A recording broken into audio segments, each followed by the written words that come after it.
اعوذ باللہ من الشیطان الرجیم بسم اللہ الرحمن الرحیم ربی اشرح لی صدری ویسر لی امری واحلل عقدۃ من لسانی یفقہوا قولی ربی زدنی علما۔ الحمدللہ۔ السلام علیکم، قرآن و سنت چینل میں خوش آمدید۔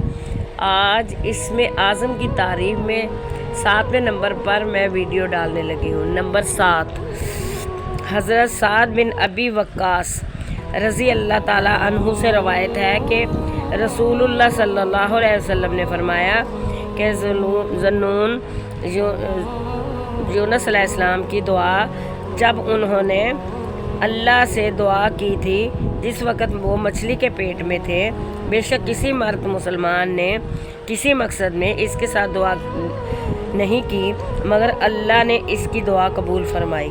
دعا یہ ہے: لا الہ الا انت سبحانک انی کنت من الظالمین۔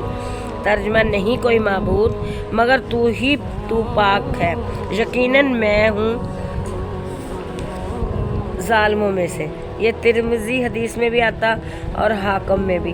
حاکم کی ایک روایت میں یہ بھی ہے کہ ایک شخص نے کہا کہ یا رسول اللہ صلی اللہ علیہ وسلم، آیا یہ یونس علیہ السلام کے لیے ہی خاص تھا یا تمام ایمان والوں کے لیے؟ رسول اللہ صلی اللہ علیہ وسلم نے فرمایا، کیا تو اللہ عز و جل کے قول کو نہیں سنتا؟ یعنی ہم نے یونس کو ہم سے نجات دی اور اسی طرح ہم تمام ایمان والوں کو نجات دیتے ہیں۔